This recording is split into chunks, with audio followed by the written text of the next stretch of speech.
নমস্কার, রিয়েল কথা চ্যানেলে আপনাদের সকলকে স্বাগত। অন্নপূর্ণা ভান্ডার যে ভাতা চলছিল তার বড় একটা পরিবর্তন এসেছে। আর এটা বলা হচ্ছে যে নতুন আর কিছু শর্ত দেখানো হয়েছে, যে এই নতুন শর্তে কারা পাবেন ৩,০০০ টাকা। অন্নপূর্ণা ভান্ডার নিয়ে এতদিনে যা মানে যারা আপনারা এতদিন ধরে চিন্তা করছিলেন, তাদের জন্য কিন্তু একটা বড় আপডেট বা বড় খবর কিন্তু চলে এসেছে। আপনার বাড়িতে যদি জমি বেশি আছে, আপনার যদি পাকা বাড়ি আছে, আপনার স্বামী যদি সরকারি চাকরি করে, পাশাপাশি আপনি যদি বিধবা ভাতা বা প্রতিবন্ধী ভাতা বা পিএম কিষাণের সুবিধা পান, তাহলে এতদিনে যা নিয়ম অনুযায়ী অন্নপূর্ণা ভাণ্ডারের যে ভাতা পাবেন কি না তা নিয়ে অনেকের মনের মধ্যে একটা গুরুত্বপূর্ণ প্রশ্ন ছিল। আর এরই পাশাপাশি আজকে বেশ কিছু গুরুত্বপূর্ণ শর্তের কথা বলা হয়েছে। এবং বড় প্রশ্ন, এই অন্নপূর্ণা ভাণ্ডারে যে ৩,০০০ টাকা কারা পাবেন, আর নতুন শর্তে কারা বাদ পড়বেন, অপরদিকে বিধবা ভাতা বা প্রতিবন্ধী ভাতা পেলে একসাথে কি অন্নপূর্ণা ভাণ্ডারে টাকা ৩,০০০ টাকা পাওয়া যাবে, এই প্রশ্নের উত্তর এই ভিডিওতে আমি দেবো আপনাদেরকে।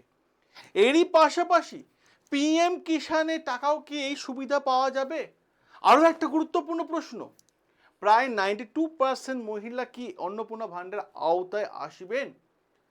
আজকের এই সেশন একটা অন্যতম গুরুত্বপূর্ণ সেশন হতে চলেছে, কারণ আজকের ভিডিওতে আমরা সমস্ত নতুন শর্ত এবং গুরুত্বপূর্ণ আপডেট যা আপনাদের সহজ ভাষায় আমি তুলে ধরবো আপনাদের সামনে।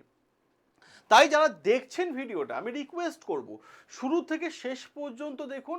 সব থেকে বড় আপডেটগুলো আমি আপনাদের সামনে তুলে ধরবো। আর অভিযোগ, কারণ শেষের দিকে আমি এমন একটা জিনিস আপনাদের দেখাবো যে অভিযোগ জানানোর জন্য নতুন গুরুত্বপূর্ণ তথ্যও আমি আপনাদের দেখিয়ে দেবো কীভাবে অভিযোগ জানাবেন। অতএব যারা এই চ্যানেলটাকে ভালোবাসেন, যারা প্রত্যেকটা দিন ফলো করেন, প্রত্যেকের কাছে রিকোয়েস্ট চ্যানেলটাকে সাবস্ক্রাইব করে নেবেন। আর কষ্ট আমার একটা জায়গায় হয়, এই চ্যানেলে প্রত্যেকটা ভিডিওতে ভিউজ যায় 2 লাখ, 3 লাখ, 4 লাখ, 6 লাখ করে, কিন্তু আপনারা সাবস্ক্রাইব করেন না। সাবস্ক্রাইব করে নেবেন, কারণ আপনাদের এক একটা সাবস্ক্রিপশন, মানে যে সাবস্ক্রাইব করছেন, তারা আমাদেরকে আরও ভিডিও বানাতে বা আপনাদের যে কমেন্টে যে সমস্যাগুলো তুলে ধরেন, সেগুলো আমরা আপনাদের ভিডিও আপনাদের জন্য বানিয়ে দিই। কারণ আপনাদের জন্যই সব, এটা আপনাদেরই চ্যানেল। অন্তরে যদি কথাগুলো গেঁথে থাকে তাহলে অতি অবশ্যই চ্যানেলটাকে সাবস্ক্রাইব করে নেবেন। আসুন আমরা মেন বিষয় নিয়ে আলোচনা করি। আমরা আজকের এই সেশনে টোটাল 9খানা শর্তের কথা দেখব।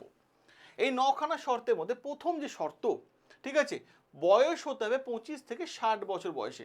গুরুত্বপূর্ণ আছে, দাঁড়ান, ওয়েট করে যান। এই মধ্যে কারা যোগ্য? দেখুন, নতুন নিয়মে যে তথ্য সামনে এসেছে সেখানে বলা হচ্ছে বয়স 25 থেকে 60 বছর বয়সী মহিলারা অন্নপূর্ণা ভাণ্ডারের জন্য যোগ্য হতে পারেন। তবে এখানে রয়েছে বেশ কিছু নির্দিষ্ট পরিমাণ শর্ত। বিশেষ করে স্বামী সরকারি চাকরি থাকলে এই বিষয়টা কিন্তু গুরুত্বপূর্ণ। স্বামী সরকারি চাকরি যদি করে থাকে তাহলে কি আপনি অন্নপূর্ণা ভাণ্ডারে টাকা পাবেন? আসুন উত্তরটা দেখে নিন কি আছে।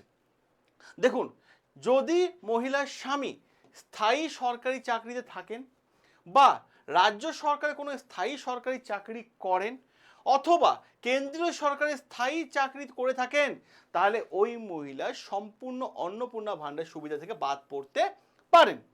এখানে গুরুত্বপূর্ণ বিষয় রয়েছে, স্বামী যদি কোনো কন্ট্রাকচুয়াল চাকরি করে থাকেন, অর্থাৎ স্বামী যদি কন্ট্রাকচুয়াল বা চুক্তিভিত্তিক চাকরি করে থাকেন, তাহলে শুধুমাত্র সেই কারণে মহিলা অযোগ্য হবে না। ঠিক আছে, অর্থাৎ স্থায়ী সরকারি চাকরি করলে সমস্যা হতে পারে, আবার কন্ট্রাকচুয়াল চাকরি করলে কিন্তু অযোগ্য নাও হতে পারে। ঠিক আছে, এটাও কিন্তু পরিষ্কারভাবে বলে দেওয়া হয়েছে। এবার যদি আসি আমাদের 3 নম্বর পয়েন্ট, ইনকাম ট্যাক্স যেটা বলা হচ্ছে। যদি মহিলা নিজে ইনকাম ট্যাক্স দেন, মানে যিনি আবেদনকারী, যিনি আবেদন করছেন, যদি তিনি ইনকাম ট্যাক্স দেন তাহলে কি হবে? দেখুন, যদি মহিলা ইনকাম ট্যাক্স দেন আপনি, তাহলে অন্নপূর্ণা ভাণ্ডার সুবিধা নাও পেতে পারেন। যদি স্বামী ইনকাম ট্যাক্স দেয় তাহলে কি হবে? শুধুমাত্র স্বামী ইনকাম ট্যাক্স দেন এই কারণে স্ত্রী অযোগ্য করা হবে না বলে উল্লেখ করা আছে। অর্থাৎ এখানে মহিলা নিজের ইনকাম ট্যাক্স স্ট্যাটাসই কিন্তু হচ্ছে গুরুত্বপূর্ণ। দেখুন, সরকারের লক্ষ্য খুব ক্লিয়ার যে যারা যোগ্য তারা এই টাকাটা পাক। আমাদেরও দাবি যায় যারা যোগ্য তারা টাকাটা পাক, তাদের জন্য এই টাকাটা, ঠিক আছে। সরকারের খুব সুন্দর উদ্দেশ্য ভাই। এবার আসি মাসিক আয় 10,000 টাকার বেশি হলে কি হবে। দেখুন, যদি কোনো মহিলার নিজস্ব মাসিক আয়, নিজস্ব মহিলার যিনি আবেদনকারী ওনার কথা বলা হচ্ছে, মাসিক আয় 10,000-এর বেশি হয়, তাহলে তিনি অন্নপূর্ণা ভাণ্ডারে সুবিধা থেকে বাদ পড়তে পারেন। অন্যদিকে যদি 10,000 কম হয় তাহলে তিনি যোগ্য হতেও পারেন, এটাও বলে দেওয়া আছে।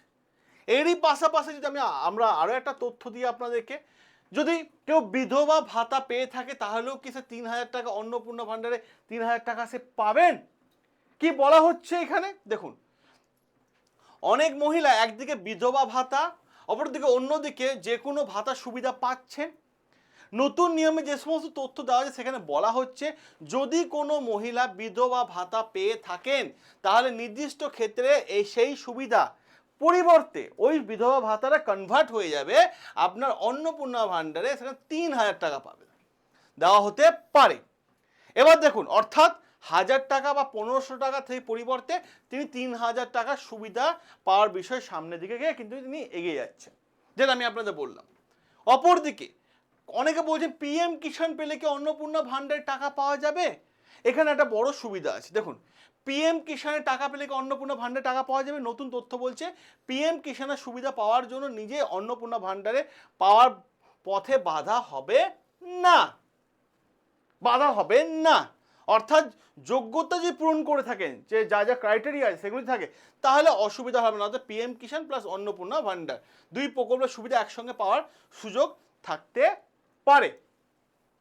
অপরদিকে দেখুন, প্রতিবন্ধী ভাতা বা অন্নপূর্ণা ভাণ্ডার, ঠিক আছে। এবার আসে গুরুত্বপূর্ণ বিষয়, যে সমস্ত মহিলা প্রতিবন্ধী ভাতা পান তাদের ক্ষেত্রেও নতুন নিয়মে বিশেষ সুবিধার কথা বলা হয়েছে। যদি যোগ্যতা পূরণ করে থাকেন তাহলে প্রতিবন্ধী ভাতা প্লাস অন্নপূর্ণা ভাণ্ডার দুটোই সুবিধা একসঙ্গে পাওয়ার কথা বলা হয়েছে।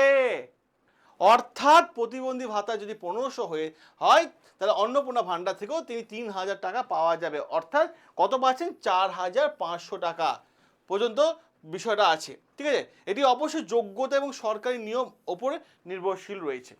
এরপর আসি আমাদের নেক্সট পয়েন্ট, 50 ডেসিমেলের জমি শর্তে বড় পরিবর্তন, ঠিক আছে। 50 ডেসিমেলের জমি যদি থাকে তাহলে অন্নপূর্ণা ভাণ্ডার পাওয়া যাবে না, কিন্তু এটা ছিল আগের নিয়ম। কিন্তু নতুন নিয়মে বলা হচ্ছে যে শিথিল করার কথা বলা হয়েছে, বিশেষ করে গ্রাম এবং পঞ্চায়েত এলাকায় 50 ডেসিমেলের বেশি জমি থাকলে সে অন্নপূর্ণা ভাণ্ডার থেকে বাদ পড়তে হবে, এমন নিয়ম কিন্তু শিথিল করা হয়েছে বা কথা বলা হচ্ছে। অপরদিকে দেখুন, তবে কর্পোরেশন এলাকায় নিয়মটা কিছু আলাদা রয়েছে, ঠিক আছে। কিছু কর্পোরেশন এরিয়ায় 50 ডেসিমেলের বেশি জমি থাকলে আগে শর্ত বহাল থাকতে হতে পারে, এটাও কিন্তু বলে দেওয়া আছে। এবার কত শতাংশ মহিলা পাবেন? দেখুন, নতুন শর্ত অনুযায়ী প্রায় 92% তার বেশি মহিলা অন্নপূর্ণা ভাণ্ডারে আওতায় আসতে পারেন, এমনই তথ্য আসছে। আগের তুলনায় অনেক বেশি সংখ্যক মহিলা এই প্রকল্পের সুবিধা পেতে পারেন। আর 92% সংখ্যক সরকারি চাকরি চূড়ান্ত তালিকা এবং অফিসিয়াল বিজ্ঞপ্তির মাধ্যমে বিষয় নিশ্চিত হয়েছে কিনা সেটি অতি অবশ্যই যাচাই করে দেখে নেবেন, অতি অবশ্যই যাচাই করে আপনারা কিন্তু এই বিষয়টা দেখে নেবেন। এবার আসি, আমি আপনাদের সামনে কয়েকটা তথ্য রাখি। আর জানেন আপনারা যারা চ্যানেলটা ফলো করেন যে এই চ্যানেলটা যুক্তি সহকারে প্রত্যেকটা বিষয় পরিবেশন করে থাকে। তাহলে আমরা এতক্ষণ ধরে কি দেখলাম, যে 25 বছর থেকে 60 বছর মহিলাদের যোগ্যতার কথা বলা হয়েছে। স্বামী সরকারি চাকরি থাকলে সমস্যা হতে পারে, স্বামী যদি কন্ট্রাকচুয়াল চাকরি করে তাহলে সেই ক্ষেত্রে অযোগ্য নন। নিজে ইনকাম ট্যাক্স দিলে সুবিধা নাও পেতে পারেন, যদি স্বামী ইনকাম ট্যাক্স দেন তাহলে অযোগ্য নন। নিজে মহিলা মাসিক আয় যদি 10,000 বেশি হয় তাহলে আপনি নাও পেতে পারেন, 10,000 কম হলেও কিন্তু আপনিও পেতে পারেন।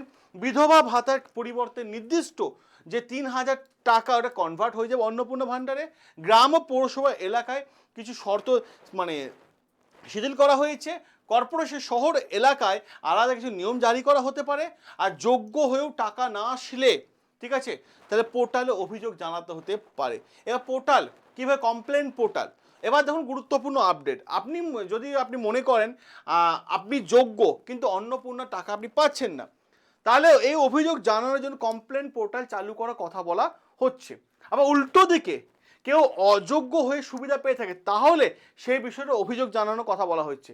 অর্থাৎ অভিযোগের তথ্যর পরিবর্তে বিডিও অফিসে পৌঁছাবে এবং সেখান থেকে গিয়ে কিন্তু প্রশাসনিক দিক থেকে ভ্যারিফিকেশন প্রসেসে কিন্তু এগিয়ে যাবে। এবার প্রশ্ন এখানে, তাহলে মানে অন্নপূর্ণা ভান্ডারে যে নতুন শর্ত নিয়ে এই মুহূর্তে যে তথ্যগুলো আমি আপনাদের সামনে রাখলাম এবং খুব সহজভাবে তুলে ধরলাম, যেগুলো আপনাদের যদি এখান থেকে যদি কোনো সমস্যা আসে তাহলে অতি অবশ্যই আপনাদের সমস্যা কমেন্ট বক্সে তুলে ধরুন, আমি আপনাদের সমস্যা নিয়ে আবার একটা ভিডিও করে দেবো। দেখা হবে আপনাদের সাথে নতুন আরও একটা গুরুত্বপূর্ণ আপডেট নিয়ে।